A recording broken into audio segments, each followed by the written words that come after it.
Hello, আজ পড়াইতে যাইতে পারবো না বুঝলি? শরীরটা এত খারাপ লাগতেছে না। হ্যাঁ স্যার। আরে আরে না স্যার, একদম আসতে হবে না স্যার। আপনি আগে রেস্ট নিন, রেস্ট নিয়ে সুস্থ হন, পরে পড়াতে আসবেন। আগে শরীর পরে পড়ালেখা। হ্যাঁ সেটাই, আজকে যাওয়াই যাবে না আমার। আরে স্যার কোনো ব্যাপার না, আপনি মিনিমাম 10 দিন রেস্ট নিন। হাই 10 দিন রেস্ট লাগবে নাকি আমার? 15-20 দিনে হয়ে যাবে।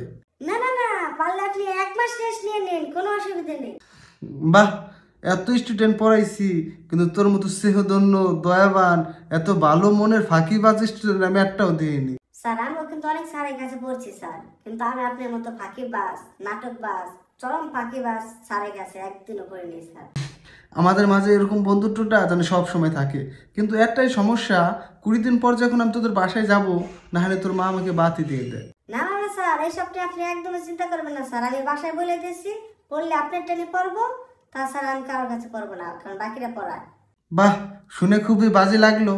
ভালো লাগাতেও চাই না, ভালো লাগাতে গেলে আবার আমাকে পড়াতে হবে, যেটা আমি চাই না। আচ্ছা শোন না, তোর বিকাশে কি টাকা আছে? হ্যাঁ স্যার, কেন? ও এই মাসের বেতনটা যদি টুপ করে পাঠিয়ে দিতে আর কি। তা না হলে আবার এই মাসের বেতনের জন্য তোকে আবার পড়ানোর জন্য নাটক করতে যেতে হবে।